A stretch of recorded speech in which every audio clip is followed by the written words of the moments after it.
Hi, I'm Dr. Jason J. Campbell, and I want to thank you for taking the time to watch my videos. This is the 8th video in my discussions in philosophy, and this video is undoubtedly going to be the most cryptic of the videos, intentionally cryptic, of the videos that I've done so far.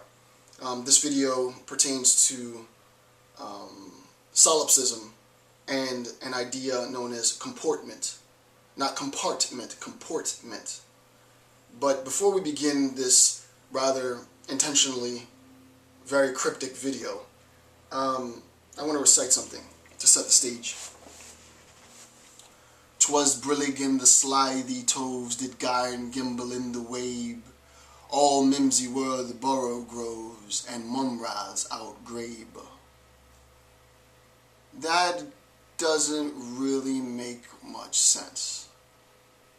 But with respect to the discussion point, the question becomes, rather interestingly, not so much a question as a recognition of a problem.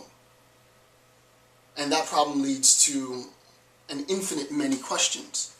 And it is the problem of other minds. It is the problem of your mind right now, watching me right now, complicated with the video that I did on the now.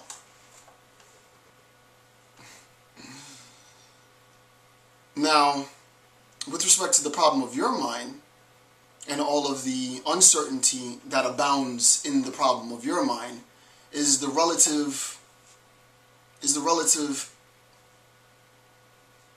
comfort and certainty that I take in my own mind. Thus, most of us in philosophy know quite well what solipsism is, right? It is that comfort, in a sense, that I have in all things my mind. Comportment, the idea of comportment, which is a very sort of esoteric idea, but you guys know I like to dabble in knowledge that isn't sort of mainstream, and then make it sort of mainstream, or not. I mean, not enough people watch my videos for it to even come close to being mainstream. Remain rather esoteric. But the idea of comportment, the best way to describe it before you get into the idea of comportment is to think of a flower in the sun. The sun comes out and the flower changes its position to get nourishment from the sun. The flower changes. It comports. It's not properly said to say that flowers, I don't think, have behavior, but the idea is that the flower changes its positionality in response to the sun.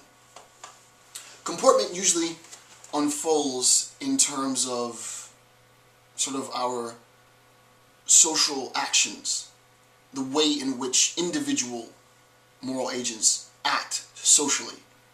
And what we do is we comport ourselves to conform with those societal norms which have been normativized, those societal norms which are accepted, those societal norms which are mainstream. So the idea of comportment is inextricably bound to other minds, right? The social, as we've seen in a discourse on semiotics, and I did a rather lengthy discussion in semiotics already, the social and the linguistic community is a community of other minds. So on the one hand, we have the idea of solipsism and the certainty that I gain in my own mind, despite the fact that I can say things in which otherwise have no meaning. "'Twas brillig in the slithy toves that gyre and gimble in the wabe. All mimsy were the borough groves and mumras outgrabe." I can say that rather nonsensically. And for those of you who know Wittgenstein's private language argument, you can fill in the blank with all of the Robinson Crusoe stuff and Man Friday stuff. I warned you it was going to be a cryptic video. But then there has to be a meeting. There has to be a meeting between the solipsism and comfort of my mind with an attempt to comport my mind with societal norms.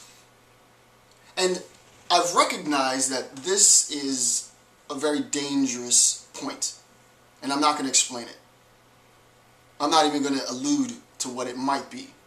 I just want to throw it out there just to be completely ambiguous and evil. One thing I can think of, though, is the following, and then I will ask the discussion point.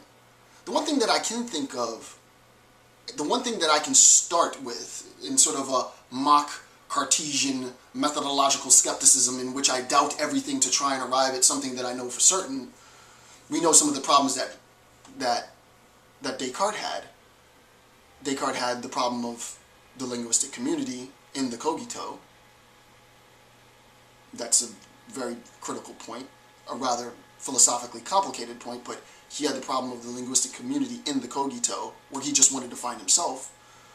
But what if we were to go about this skeptical, methodological skepticism to arrive at solipsism and nonsense, 'twas brillig, and construct, instead of a comportment to the other, a solipsistic comportment, a comportment to myself.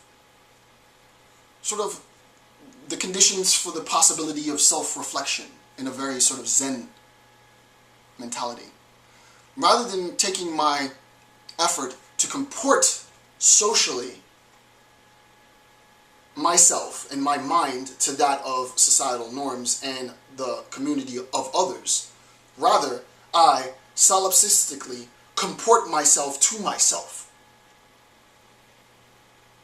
And it is in that process that I might be able to reflect on what it is that I am. So, the rather obscene discussion point is, what the hell do you think I'm talking about? I want to thank you for taking the time to watch my videos. I'm Dr. Jason J. Campbell. Have a good day.